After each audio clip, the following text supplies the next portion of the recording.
नमस्कार, मैं हूं शीनम शर्मा। अब दिल्ली की शाही जामा मस्जिद के पास होगा बुलडोजर एक्शन। हाईकोर्ट ने एमसीडी को दे दिया है ये निर्देश। आखिर क्या है पूरी खबर, इस वीडियो में मैं आपको बताने जा रही हूं। दिल्ली हाईकोर्ट के आदेश पर शाही जामा मस्जिद के आसपास अवैध कब्जों का सर्वे होगा। एक याचिका में मस्जिद के पास अवैध पार्किंग और व्यावसायिक गतिविधियों को हटाने की मांग की गई थी। दिल्ली में तुर्कमान गेट इलाके में फैज़ इलाही मस्जिद के इर्द गिर्द जो अतिक्रमण किया गया था उसको दिल्ली नगर निगम ने अब ध्वस्त कर दिया है। इस बीच गलतफहमी के चलते उग्र भीड़ ने पुलिसकर्मियों पर अटैक कर दिया था, हमला कर दिया था। हालांकि पुलिस के त्वरित एक्शन की वजह से स्थिति अभी सामान्य है और अब कयास ये लगाए जा रहे हैं कि दिल्ली के शाही जामा मस्जिद के पास कथित अवैध कब्जे पर भी बुलडोजर एक्शन हो सकता है। दरअसल दिल्ली हाईकोर्ट ने शाही जामा मस्जिद के आसपास मौजूद एमसीडी पार्क और वहां पर मौजूद अवैध अतिक्रमणों को लेकर सर्वे करने का निर्देश दिया है। हाईकोर्ट ने एमसीडी को 2 महीने के अंदर ये सर्वे पूरा कर रिपोर्ट सौंपने का निर्देश दिया। कोर्ट का आदेश है कि अगर कोई अवैध निर्माण पाया जाता है तो कानून के तहत उचित कार्रवाई की जाए। अब दिल्ली की शाही जामा मस्जिद के पास होगा बुलडोजर एक्शन। ये सवाल इसलिए उठ गया है क्योंकि ये निर्देश अब हाईकोर्ट ने एमसीडी को दे दिए हैं। दिल्ली में तुर्कमान गेट इलाके में फैज़ इलाही मस्जिद के इर्द गिर्द हुए अतिक्रमण को दिल्ली नगर निगम ने ध्वस्त कर दिया है और गलतफहमी के चलते यहां पर हमला भी किया गया था, जैसे कि हमने आपको बताया।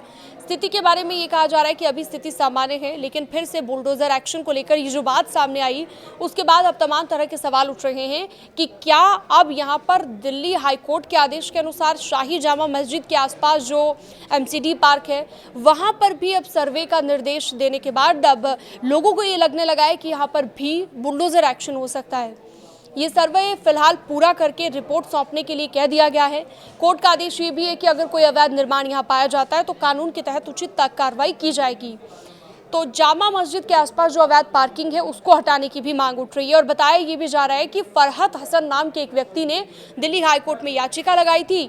याचिका में शाही जामा मस्जिद के गेट के आसपास अवैध पार्किंग का जिक्र किया गया और सार्वजनिक मार्ग से अवैध फेरी और व्यावसायिक प्रतिष्ठानों को भी हटाने के निर्देश दे दिए गए हैं। यानी कि कुल मिलाकर यहाँ पर जो व्यावसायिक गतिविधियां होती हैं उन पर तत्काल प्रभाव से रोक लगाने के निर्देश देते हुए ये मांग की गई है। साथ ही फैज़ इलाही मस्जिद के पास जो ध्वस्तीकरण की कार्रवाई हुई है उसको लेकर भी ये जानकारी है कि एमसीडी ने 6-7 जनवरी को जो रात को रामलीला मैदान के इलाके में फैज़ इलाही मस्जिद के पास बने अतिक्रमण को हटाया। अब इसी तरह का एक्शन दूसरी जगह देखने को मिल सकता है। यहाँ पर अवैध कब्जे वाली ज़मीन पर बारात घर, डिस्पेंसरी बने थे जिन्हें देर रात ढा दिया गया था और इसको लेकर भी काफ़ी जो है लोगों की तरफ से रिएक्शन देखने को मिल रहे थे। और साथ ही साथ सवाल ये भी था यहाँ पर कि क्यों इतना जो है गुस्सा जताया जा रहा है, जबकि यहाँ पर कोई धार्मिक ढांचे को नुकसान नहीं पहुँचाया गया था। आधिकारिक ज़मीन पर जो चीज़ें बनी थी उनको कोई नुकसान नहीं पहुँचाया गया था और इसी तरह की कार्रवाई अब माना जा रहा है कि आगे दूसरी जगह पर भी देखने को मिलेगी। हालांकि अफवाह और गलतफहमी के चलते बुलडोजर एक्शन के दौरान सैकड़ों की संख्या में लोग इकट्ठा हुए और पुलिस पर भी अटैक करने की कोशिश की गई।